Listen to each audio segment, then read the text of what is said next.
Hello again everyone and welcome back to Dragon Age 2. We are back in the Wounded Coast. We don't have a massive, much more of this area to explore actually. We just kind of have to go and deal with, I believe, is the Flint Company mercenaries up in the northeast of this map. And that'll be all of Sebastian's guys dealt with. The belt which adds mana and stamina, but I don't think gonna be any good for us. No, okay, that's fine. Right. Oh, that reminds me. Yeah, we need to take this, don't we? There we go. Give us them sweet, sweet attribute points. We'll give ourselves cunning and strength, I think. We'll see if we get the extra bit of critical damage in, and just the standard strength stuff as well. A little more elf fruit here.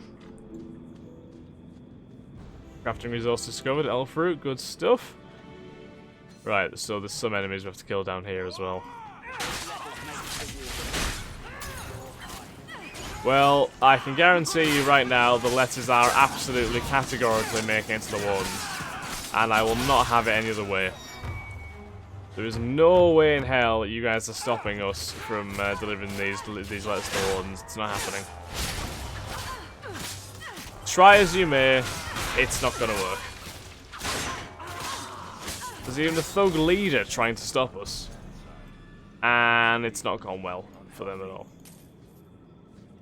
Not gone well at all. Right, so let's go and kill these mercenaries, I'm guessing. I'm guessing these are the guys that are gonna be up here. Summon Doggo first. And, yes! Looks like it. Yes, Flint Company mercenaries. Fabulous.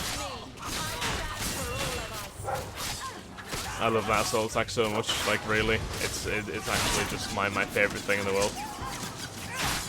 Just watching a guy get just sliced and diced by a sword is so pleasing.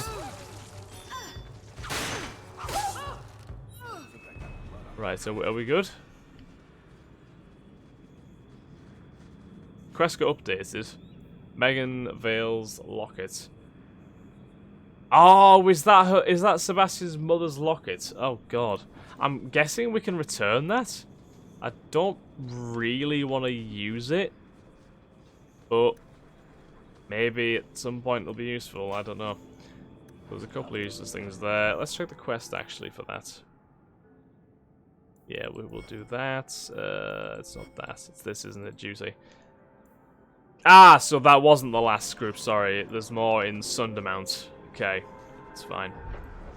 No problem. Right, so we're done here then, by the looks of things. So let us head away from the Wounded Coast. And where we're going next exactly, I'm not sure, but regardless, we'll save the game. Just to be safe. There we are. Leave the area. Right, so do we want to go to Sundermount? I think we want to go to Sundermount, don't we? Yeah. Let's go to Sundermount. After Hawk locates a crafting resource, craftsmen will always know where to find it. Creating items won't deplete the resource at lonely something. Right. So what's Sundermount like? It's like a very rocky kind of area. And we also... more Flint Company mercenaries! Just the guys I was looking for. I'm sure Sebastian will be thrilled to hear that we have eviscerated you all. Assuming we do, of course. I mean, it's not unthinkable that we get our asses handed to us, to be honest. It would serve me right for being so braggadocious.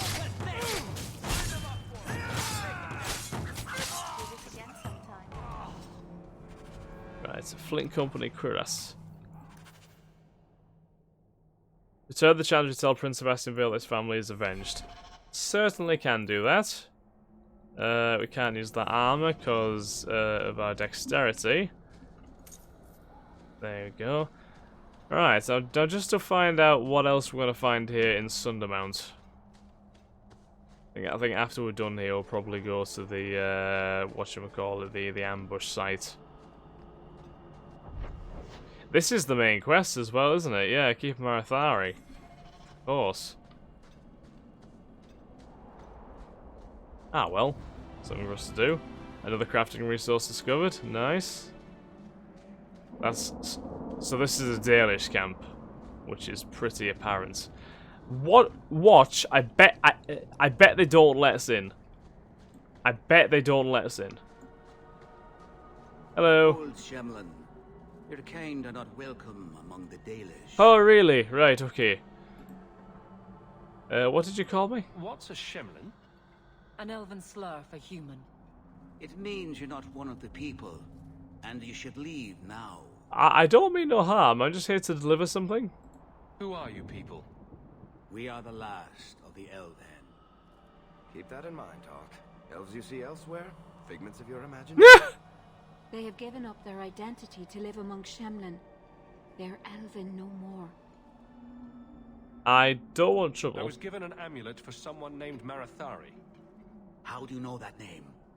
Wait, this is the one the Keeper spoke of. Oh, so she knows me. Shemlin. I thought he'd be an elf. Enter the camp. Keeper Marathari has been waiting for you. Cause trouble, and you'll meet our blades, stranger. Duly noted, thank you. Hello, Marathari. Marathari?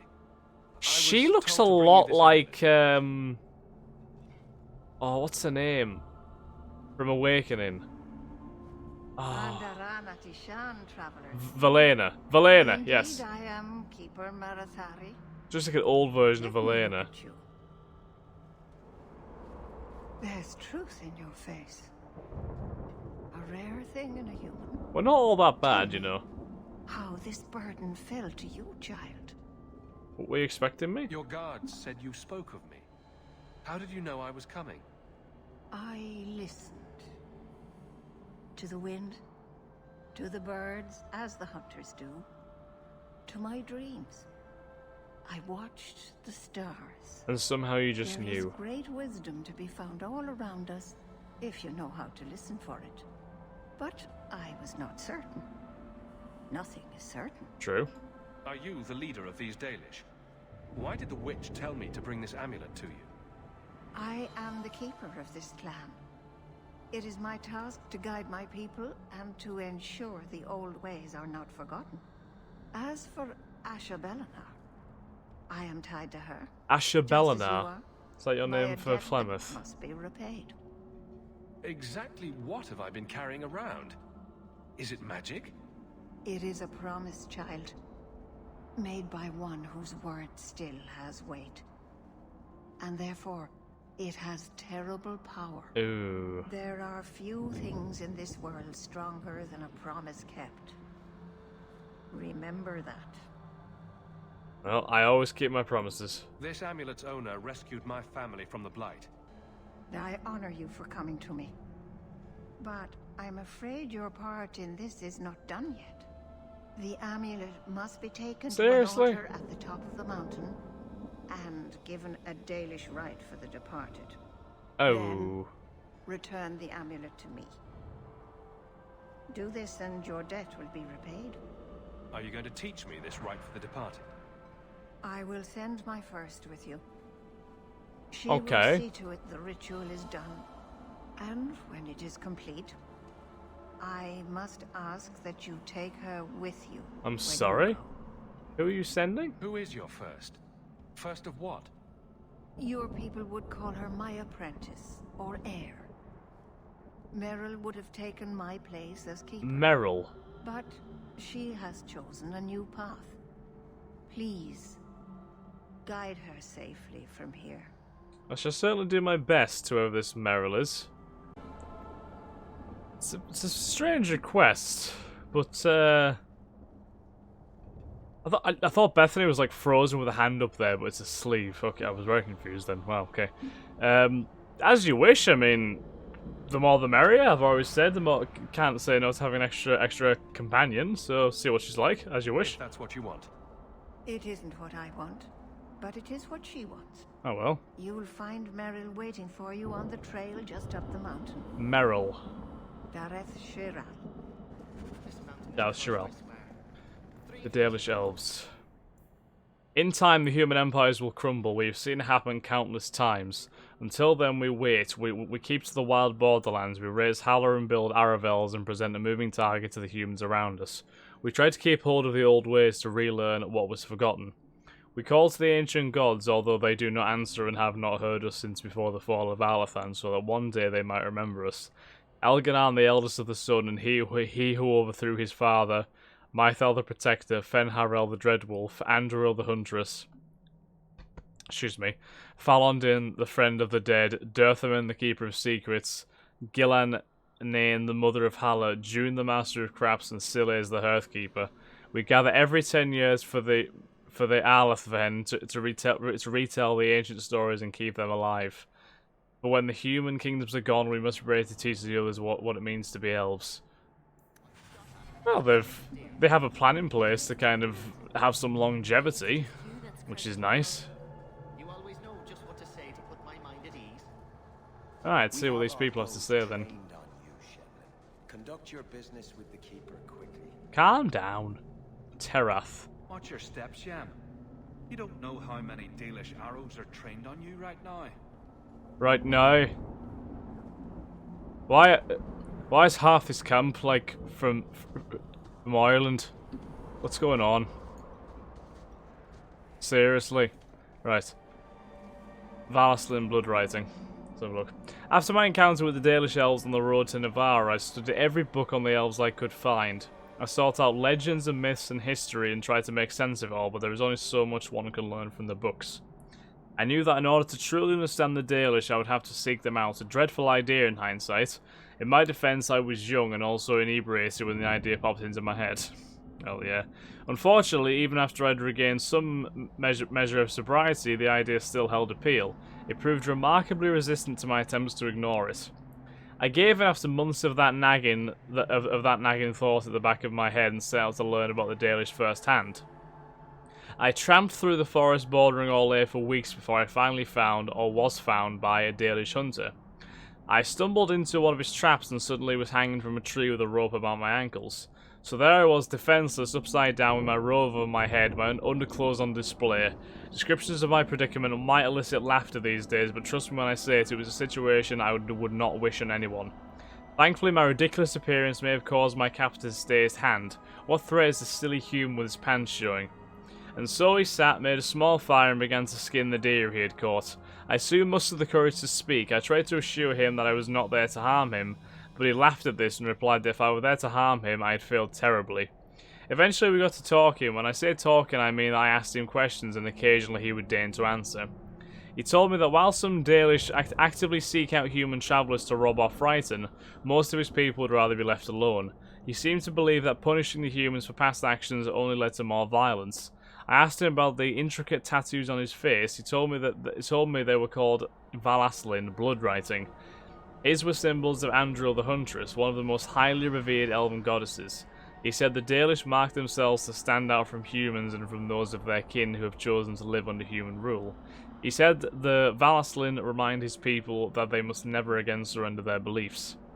When he finished skinning the deer, he cut me down. By the time I'd righted myself and conquered the dizziness of all the blood rushing out of my head, he was gone. I do not recommend that my readers seek out the Dalish for themselves. I was very lucky to have met the man that I did and to have walked away from our meeting unscathed. Perhaps the Maker watches over those who seek knowledge with an open heart. I certainly would like to think so. It's a pleasant thought to keep, isn't it? But who knows, really. And a run at Tishan, stranger. I will pretend to know what that means. Thank you. Geography of Theodas. Look at this. Theodas is bounded to the east by the Amaranthine coast, the Amaranthine Ocean, to the west by Tirashan Forest and to the Hunterhorn Mountains, to the south by the snowy wastes that lie beyond the Orkney Mountains, and to the north by Donark Forest. The word Theodas is Tevinter in origin, originally used to refer to lands that bordered the Emporium. As the Emporium lost its stranglehold on conquered nations, more and more lands became Theodas, until finally people applied the name to the entire continent. The northern part of Theodas is divided amongst the Anderfels, the Tevinter Imperium, Antiva and Rivane, with the islands held by the Canary just off the coast. Central Theodas consists of the three marches, Navarra and Orlais, with Ferelden to the south. What lies beyond the snowy waste is a mystery. The freezing temperatures and barren land have kept even the most intrepid cartographers at bay. Similarly, the western reaches of the Anderfels have never been fully explored, even by the Anders themselves. We do not know if the dry steppes are shadowed by mountains or if they extend all the way to a nameless sea. There must be other lands, continents or islands, perhaps across the Amaranthine or north of Parvolan, for the Canary arrived in Third House from somewhere, but beyond that deduction, we know nothing. Yeah, the Canary are a weird Slow, I'm afraid. arrival, aren't they? 3 chipmunks the entire day. 3 chipmunks. Cute chipmunks?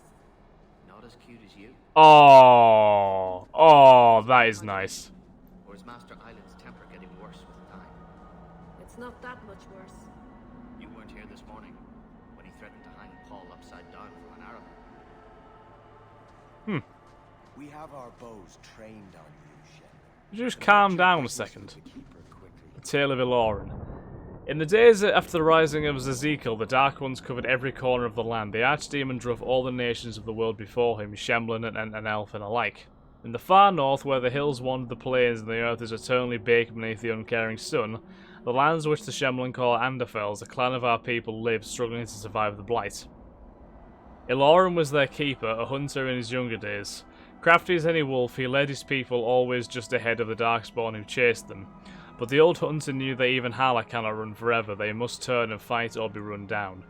At the foot of the Murdain, the Darkspawn cornered Ilorin's clan. That night the moon was strangled by clouds, the earth concealed by a dread mist that rose out of nowhere, so that the Elven could not tell up from down. In the confusion, the Darkspawn attacked. But Ilorin had prepared for them. All around the camp, the hunters had strewn dry grass, brush, and brambles. When the sound of rustling footfalls began, Ilorin and the other Harren called upon the old magic. They struck out with lightning, and though the bolts missed the Darkspawn, they hit their target all the same. The sea of kindling lit, and not one of the dark creatures made it through the fire to reach Ilorin's clan. See? It's not about numbers or power, it's about strategy. Strategy. Does Marathai want to say anything else to us? May guide you to Sundermount's peak. May your steps be guided by the creators. Gotcha. Wonders never cease. There seems to be a merchant here. That's helpful for us. Shemlin. Wonderful. Make your business here quick. We certainly are not very welcome here, are we? Map of occupied Kirkwall. A map with a generous interpretation of the reach of Orlais. Many similar documents were thrown from windows each time Kirkwall was liberated, much to the frustration of those in the gala was tasked with record keeping. So we can probably return those to someone who's tasked with record keeping, right? Arlathan Part 1. Before the ages were named or numbered, our people were glorious and eternal and never changing. Like the great oak tree, they were constant in their traditions, strong in their roots and ever reaching for the sky. They felt no need to rush when life was endless. They worshipped their gods for months at a time. Decisions came after decades of debate, and an introduction could last for years. From time to time, our ancestors would drift into centuries-long slumber, but this was not death, for we know they wandered the fade in dreams. In those ages, our people called all the land Elvenan, which in the old language means place of our people. And at the centre of the world stood the great state of Arlathan, a place of knowledge and debate where the best of the ancient elves would go to trade knowledge, greet old friends, and settle disputes that had gone on for millennia. But while our ancestors were caught up in the forever cycle of ages, drifting through life at what we today would consider an intolerable pace, the world outside the lush forests and ancient trees was changing. The humans first arrived from Parvolans to the north, called Shemlin or Quicklings. By the ancients, the humans were pitiful creatures whose lives blinked by in an instant. When they first met the elves, the humans were brash and warlike, quick to anger and quicker to fight, with no patience for the unhurried pace of elven diplomacy. But the humans brought worse things than war with them. Our ancestors proved susceptible to human diseases, and for the first time in history, elves died of natural causes. What's more, those elves who spent time bartering and negotiating with humans found themselves aging, tainted by the humans' brash and impatient lives. Many believe that the ancient gods had judged them unworthy of their long lives and cast them down among the Quicklings. Our ancestors came to look upon the humans as parasites, which I understand is similar to the way the humans see our people in the cities. The ancient elves immediately moved to close Elvenan off from the humans for fear that this quickening effect would crumble the civilization. So just sheer human contact, even like emotional contact, was killing the elves. That's actually quite stunning, to be honest. Right. What are you? Hello. I am Master Island, a crafter for this clan. Nice to meet you, sir. Forced to stay so close to this Shemlin city, I've seen my share of outsiders pass through our camp. Is there something you needed? Tell me about your trade. Are you a specialist? What sort of things do you make? A Dalish crafter does many things. We create weapons, armor, anything our clan has need of. Okay. I don't need anything right now. Of course. But I imagine if we just use this, there, yeah, okay. Right, so we can sell essentially everything we have here because we're not going to use any of it. I don't think. See, that's actually a very good piece of armor, but it's not good for us. You know what I mean?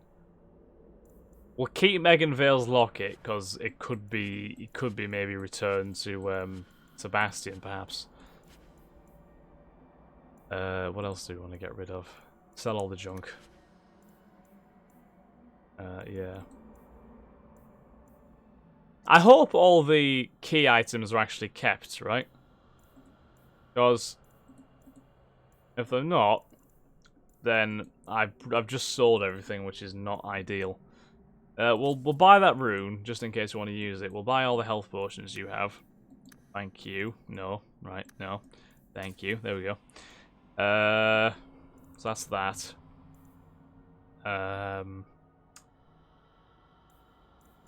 What about armor? Boots of the Isolationist. Not really good, is it? Gloves? No. Most of this isn't really useful for, like, warriors, if you get me. I mean, that's a very nice bow there, but, I mean, it's not exactly good in terms of what we need. So, yeah. Dalish crafting is second to none, I assure you. Oh, I believe you. It's not very useful to me at this time. Okay, so on that note, guys, I think we shall end this episode here. Thank you very much for watching. I hope you've enjoyed. If you have, then please like, comment, subscribe, and share. And I will catch you in the next episode of Dragon Age 2. Thanks again, guys. Have a nice day. Bye-bye.